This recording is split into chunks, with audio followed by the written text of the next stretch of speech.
All right, welcome to Audio Scrawl. This is Brandon. And my name is Optimus Prime. Well, dang it, that sounds like much cooler than my name. Oh, well, we'll go with that. All right, so I want to talk about the end of Marvel Phase 2. I just recently saw Antman last week, and I haven't. You haven't. Kang has not seen Antman. Kang yet. is really behind. I don't think you haven't seen Avengers Age of Ultron yet. Nope. It's on my to-do list. On your to-do list. Yeah. Oh, dude, to-do. you're missing out. I mean, I don't catch every single summer film out there because they can be hit and miss with me. But no, I have to keep up with these Marvel films. They're a blast to watch. Right. So Ant-Man, the movie, I have to say was really good. And even though Phase 1 ended off with Avengers, this time it ended with Ant-Man. Ant-Man. It's not with Avengers, it's with Ant-Man. That's the end of Phase 2.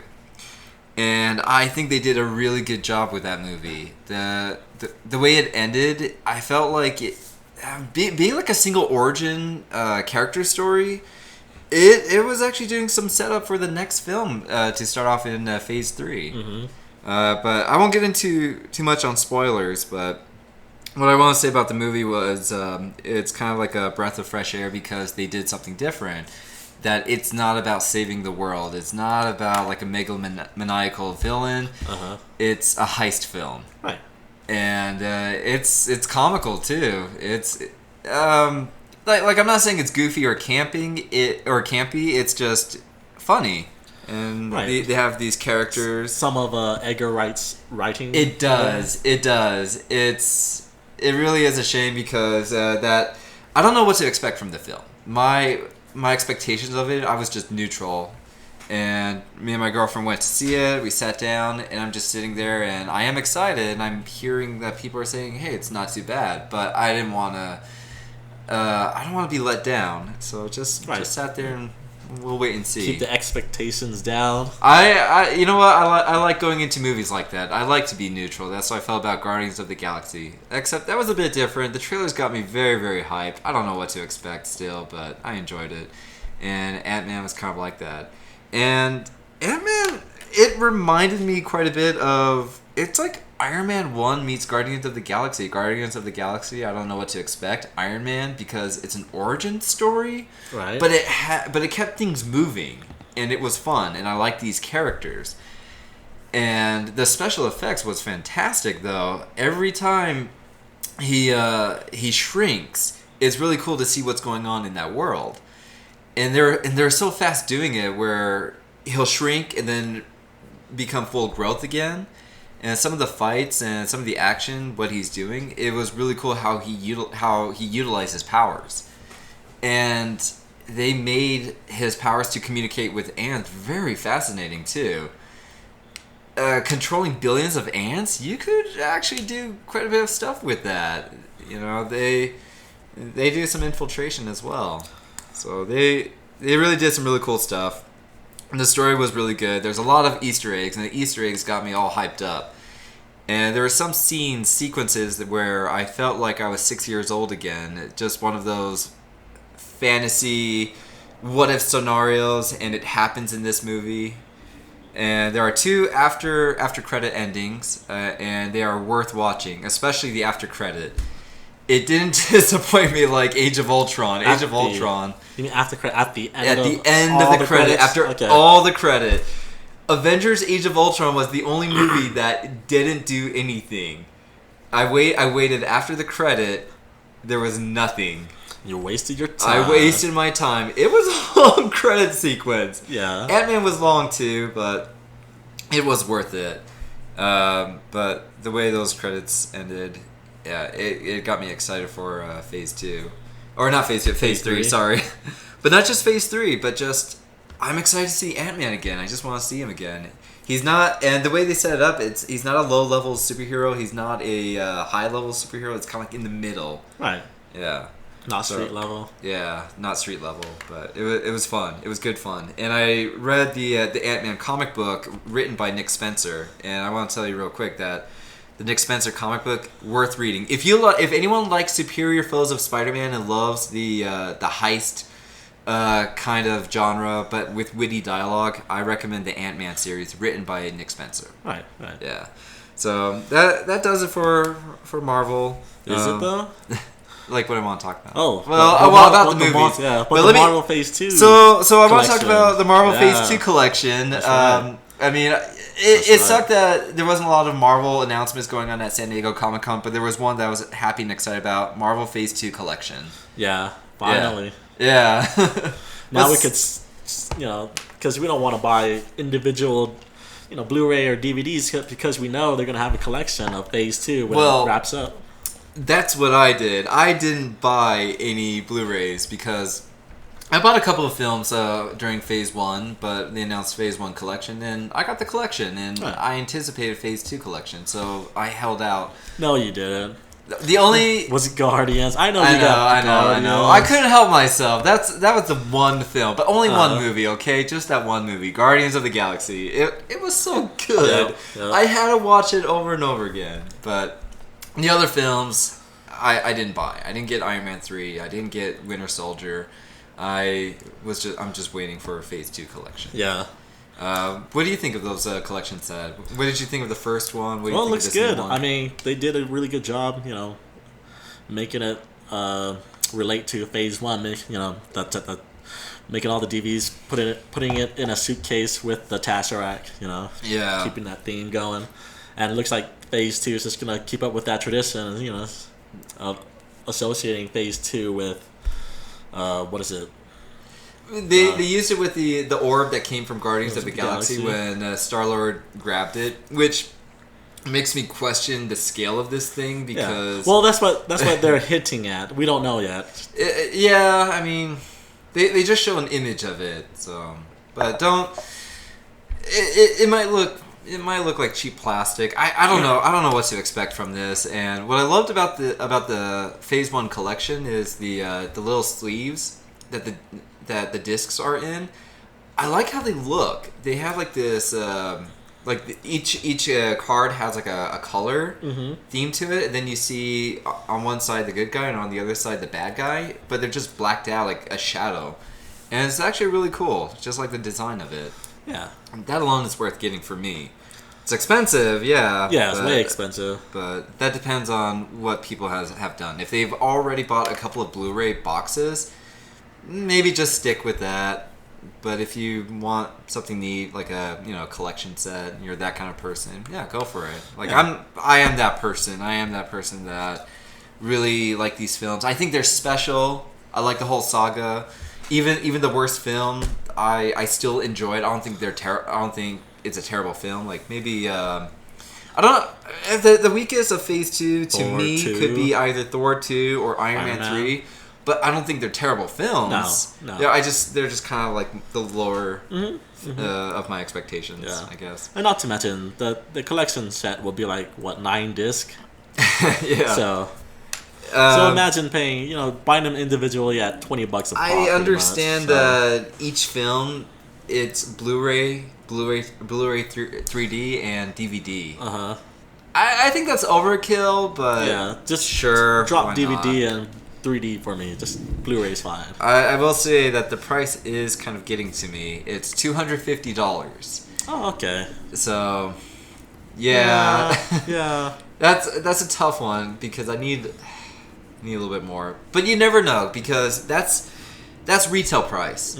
Amazon does do some discounts, like sometimes they mark the price down. Maybe they'll drop it less and then they'll bring the price back up. So if some people go ahead and pre-orders it and the price does go down, they will honor that price. Yeah, and if it gets delayed, you get a free coupon. That's what happened to me with Phase 1. It sucked because there were issues with Phase 1 collection. There was a lawsuit because of the company that made that briefcase. It's a weird lawsuit. But because they delayed it and I pre-ordered Phase 1 collection, they said, hey, we apologize for this. You stuck with your pre-order for a long time. We're going to get you your Avengers on Blu-ray for free. Yeah. And that was cool. I can't complain about that. Yeah, no, Amazon delivers. Yeah. Again. So I'll probably do that again. I'll just go ahead and pre-order Phase 2. It's not like they're gonna charge me. Yeah, they don't charge you. They won't charge me until It they sell it. Yeah. I don't think it'll be delayed this time. No. I think they learned their lesson from for sure. from Phase 1. So I think they're ready for that. And then that's all of Marvel talk. Yeah. That's the end of that. Yeah. I don't know if you've been keeping up, but Evo 2015 just happened. Not too much other than what I heard about Guilty Gear at Xrd. And I guess for people who don't know, Evolution 2015 is actually the biggest fighting game tournament in the U.S. or in the world, pretty much. The Super Bowl this year is held in Las Vegas. Yes. Yeah, and so, well, I don't really keep up with a lot of games. I don't watch Smash or Mortal Kombat. I just watch Street Fighter. So, and it was pretty interesting. Like a lot of good players, a lot of unexpected characters. Like the top 8 was very diverse. Yes. On what people played, on what That's characters good. played. So, like for Street Fighter 4? Yes. Ultra Street Fighter 4. What were the highlights? What were the characters that they used that we haven't seen yet? Oh, it was very diverse. Elena, DeCapre, what is it? There was a top 8 jury, which was, never thought could happen, but I took her there, so right on. Nice. And of course, Momichi won Evo Street Fighter in the end. So. Oh, okay.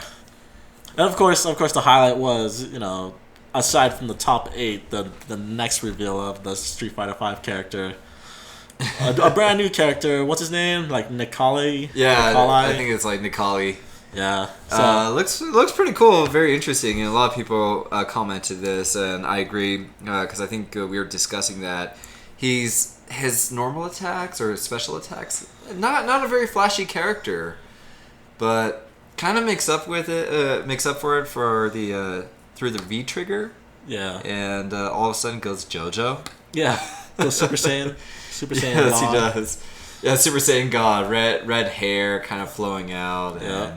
And, it looks like a really cool character though, but it's different. Yeah. I like how he looks. Kind of has like a Street Fighter 3 vibe there.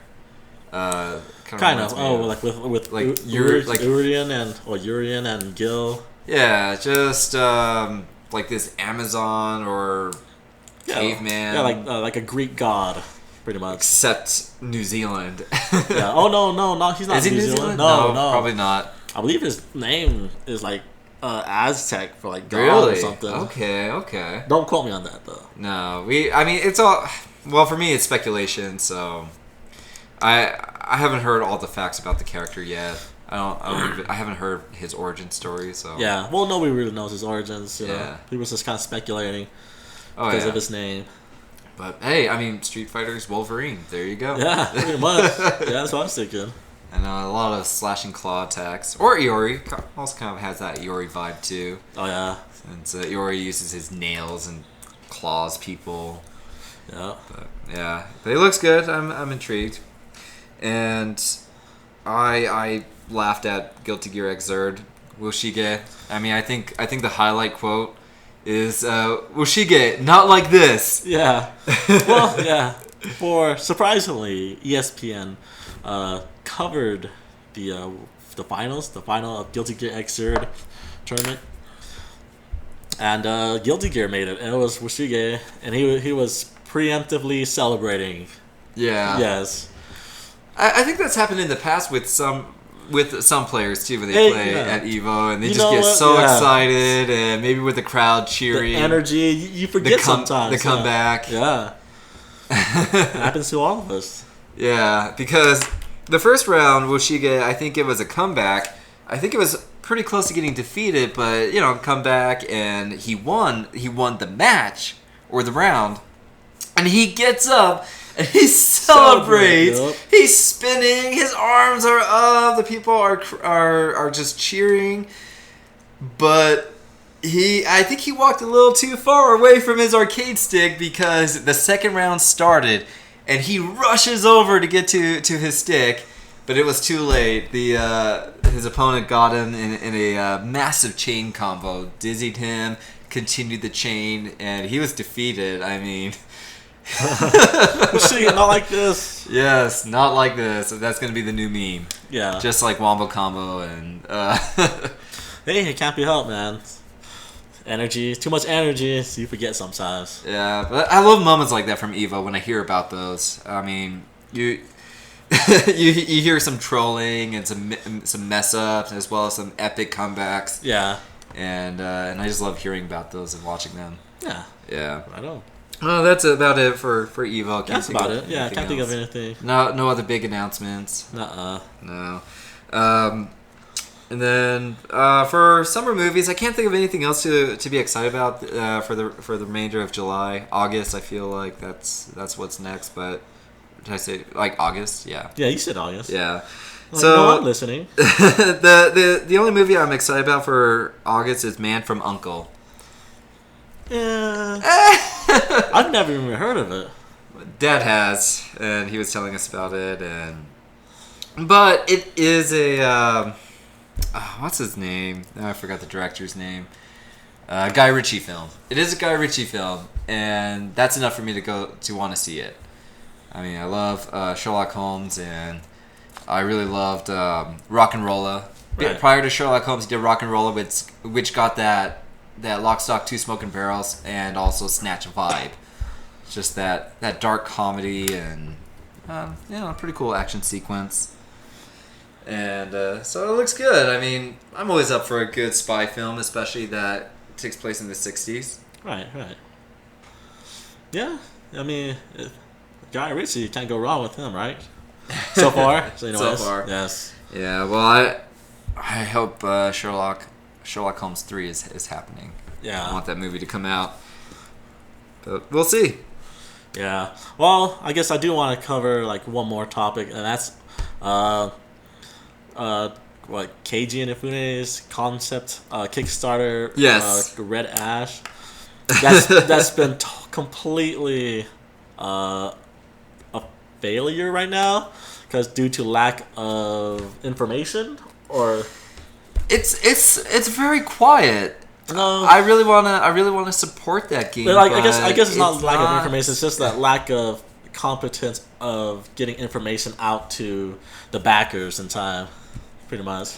Yeah. Like, hey, here's our game, here's our concept, but then here's our stretch goals. Like, hey, this is, and they saw really cool art. Like, here's this giant, golem, and this is part of the city. And then you look at the stretch goals and what the initial 800,000 stretch goals is going to give us. Like, yeah, we're never going to get the complete game with this Kickstarter. We're not going to hit that money because it's barely the top of the golem. Yeah. And then they're like, oh, hey, there's going to be a console version. And everyone like, okay, for what consoles? They're like, well, we'll tell you after the Kickstarter campaign. And people are like, what? Well, they announced it. Well, the problem is that they're going to do a vote on what console to develop for. Yeah. But those who have already backed up the Kickstarter project get to vote. Yeah. Which that's silly though.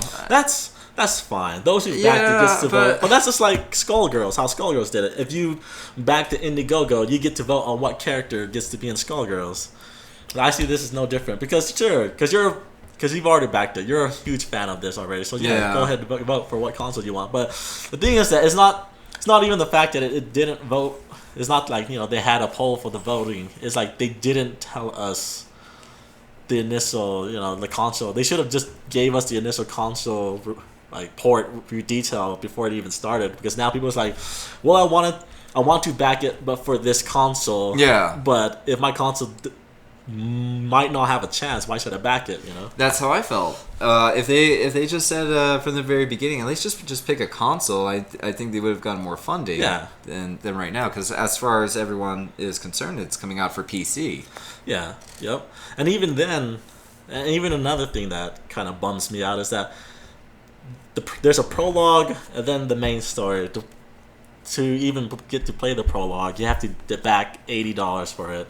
and if you don't get to play the prologue. I'm like, whoa, what's up? Yeah. They had it with Mighty Number 9. Everything was going pretty good. And Yeah, it was going pretty good. Like it had his like Mighty Number 9 did pretty well. I like they kind of screwed the pooch with the second. The second Kickstarter was was pretty sketch. Yeah, like what? But then even then it was like okay, with that the game's coming out, it's looking good, it's playing good. So then this comes out and they kind of like botched the entire thing so far. Yeah. Like it's not. I'll be surprised if it hits its goal right now. Yeah. Because it's not. It looks like it's not.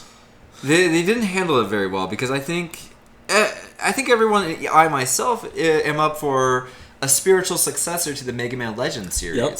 So am I. But that's just what's holding me back is just how they're handling it. I'm not going to support PC. I have a PlayStation 4. I want games coming out for PS4. So if they had initially announced for PS4, I would have backed it. Especially if they announced, hey, if you put $60 towards it, you can get a physical or downloadable game for your PS4. Yeah. I would have been okay with that. But they didn't mention anything about PS4, so why should I back it? Yeah. Why should I take that risk? Yeah, they mentioned it might come on a console, so yeah, and that's not that there's anything wrong with PC. No, there's not. I just don't have a PC. That's just what it is. Yeah.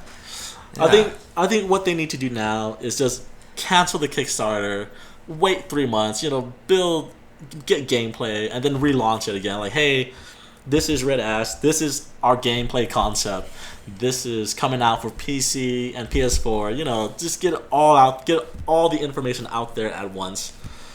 Yeah, it's tricky to do that though for Kickstarter, and yeah, they're in a tight spot right now. Yeah, it's not gonna hit the goal. I guarantee. Doesn't help that doesn't help that there's an anime project too, isn't there? Yeah, there is an anime. Yeah, there's project, a Kickstarter. Anime. I was confused. I was looking at Red Ash and I'm wondering why is there a Kickstarter for a video game and an anime? Yeah, and even now, what's it? The initial goal is 800,000 just for the base game. For the console port that they've announced is coming to PS4. Yes, it will be $1 million. So now I don't want to back it because it looks like it doesn't have it's not going to reach $1 million. Yeah. Well, I was gonna look up the Kickstarter. Let's see where they're at right now with Red Ash. They're around. They're a little bit.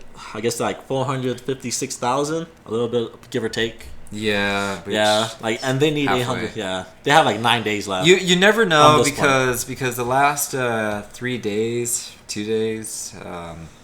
They get pretty high up there, but it's not very promising. That's the thing. It's not usually what happens is the very first couple of days of Kickstarter, if it's something like people want, like Mighty Number 9 or Shenmue or what's that Igarashi game?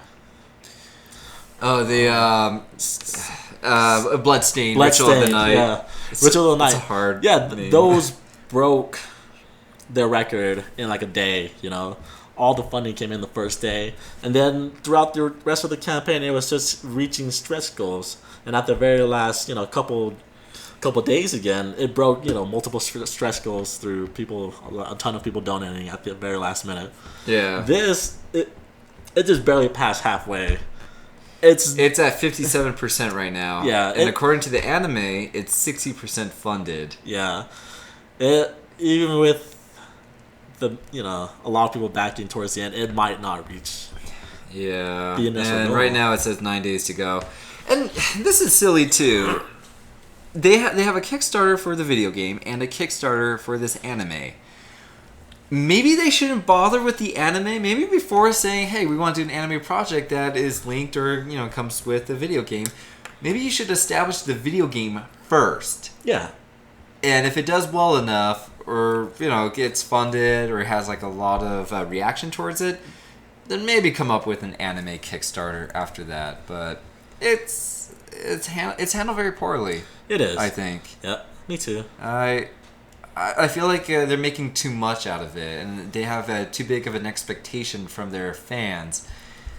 And as fans, we don't exactly have so much money, especially when this is happening shortly after Shenmue 3. Yeah. Well, as a fan, I just want to know what. I just want to know all the information at first, Yes. I don't want. Hey, wait, we're not getting. Are we getting the full game? If we are, tell us. If we're not, tell us. What console is it for? Don't give us it might be on your console. We'll announce it after the campaign. Don't do that. Yeah, I don't know. It's a shame how they're using Kickstarter right now. Yeah. I don't know if that's getting to their heads and they've lost their ways of how to handle Kickstarter. Because Shenmue 3, I think they did a pretty good job with that one. They went all out. They announced it. Fans wanted it. I backed it on the last day and felt pretty good about it. Yeah. I'm very excited. I think they'll do something really good out of that. And it sounds like they're supposed to be... did they announce that there's going to be like a prologue or videos about what happened in Shenmue 1 and 2? Shenmue 1 and 2 HD is totally up to Sega. They've kind of mentioned they might, I believe, have a video just explaining hey, this is what happened so far. I'm okay with that. And if they don't do it, the fans are going to do it, or fans will come up with their playthrough of Shenmue 1 and 2. So. Yeah. I mean, I'm pretty sure there already is. Yeah, there's backup. It's just like Xenosaga Episode 3. I didn't bother with Episode 2, and I try to go back to Episode 2 and go, screw it. And I just got all the information about it and then played Episode 3, and I was fine. Yeah. I was playing a good game. Yeah. Man, that's all I got to say about that. I feel like a game that I'm looking forward to, big news, is Odin Sphere. That's coming out for PlayStation 4. Yeah, HD... remaster? Well, whatever they call it, it doesn't. There is a name for it. There is a subtitle, but you know what? I'm all in. No, let's call it remake. They added a bit of stuff into this. Yeah, sure. Yeah, and they're rebalancing it too, I believe. Yeah. Yeah, that's great, and that's a heck of a game too. Yeah, new enemies. What is it? New stages. They're tweaking the combat, tweaking the alchemy system. You don't have to replay levels. Yeah. You could skip something. Skips. I can't remember. They should always offer that as options. Yeah. If people want to play it, they'll play it. Oh, especially if they don't want to, then they don't. Oh, Odin Sphere. Yeah. Oh, definitely Odin Sphere, because you replay levels so many times in that game. Yeah. Give me the option to skip it. Yeah. Yeah. Because sometimes I play games like that where it gives me the option to skip it, but sometimes I learn new skills or I got new items, I want to test them out. I'd like to, I'll play some of the older levels and see how it works out. And it's not just that; it's just that you play so many characters. Yes. Yeah, and of course with this remake, it's not gonna go down to the teens and frame rate. It's gonna keep a solid steady frame rate. Yeah. The game is so gorgeous. Yeah. I mean, it's worthy of coming to PS4. Yeah, and I'm excited for it. It's been announced to coming out to the U.S. Yes. 2016. Yes. Yeah. I mean, it has a really good fan base. Yeah. Yeah. And to end things off for me, though, I want to talk about the game Tembo. I haven't gone too far in this game, but Tembo the Badass Elephant. Yep. This came out of nowhere. Amazing name. You mentioned it. I don't know if it was you and Greg that talked about it, but you guys talked about it, and I go, "What? Game Freak? Yeah. Those are the guys that did Pokemon. Yeah, the Pokemon franchise." And I guess reading up on Google, it's been announced in the past, but I probably would have overlooked it. Would have thought it was some kind of indie game, and didn't think much about it. It has that style. It has sort of that American. Comic book looking art style to it, right? But it's a Japanese studio that, I mean, they made an incredible franchise, and but it looks like they want to do something new, different, and they're funded by Sega. Or published by Sega, and I thought that was very ballsy of them to do that. And hey, 2D platformer, I'm up for that. Yeah. My impression of it, though, not too far into the game.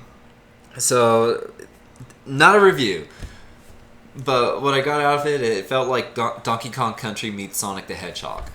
You have this animal mascot character. It's a platformer, and you have a button that lets you dash. Kind of reminds me of the Sonic game for the DS, and that was introduced in Sonic Generation, I think, where it's like old school and new school working together. And you have the button where you do like this super dash, where it kind of gives you that invincibility. And to refill your meter, you need rings. Oh yeah. Yeah. So this new game kind of reminds me of that. Otherwise, I would say a little bit more Donkey Kong Country, just because it has that tight, solid control. But it left a really good impression on me. But I can't say for sure. But it's a game that I want to bring to audiences' attention, because I support games and developers who can do something different, that can do something fun and worth playing. Yeah. And if it can also bring back the nostalgia of good, fun platforming games from the Super Nintendo era, I am up for that. Yeah. Yep. Also, okay, and you bought it on PS4? I did. I bought it on PS4, yes. Okay, and it's also on PC and Xbox One. Xbox One. Yeah. Which is kind of crazy, because a Game Freak game and not on a Nintendo platform, it's kind of weird. Yeah. But, why not? I think we associated Rare for a long time with Nintendo, and they broke out of that, and, what was it, Retro? Yeah, Retro Student. Retro's kind of weird about that. I won't include them to that. But, yeah, it's different. I guess maybe they're not first or second party to Nintendo. I guess now they're just branching out. Well, I guess Nintendo doesn't own them, I suppose, but Nintendo does own like 50% of the stake in Pokemon. Yeah. So. Okay. Yeah, sounds good. But that's about it that I want to talk about. Anything else for you, Kay? No, that's it for me too. All right, well, we're gonna conclude it. Thank you guys for listening, and if you have any comments or anything we kind of messed up on, feel free to comment below. Yep. All right. See you next week. Yep. Autobots roll out. Whatever, Optimus.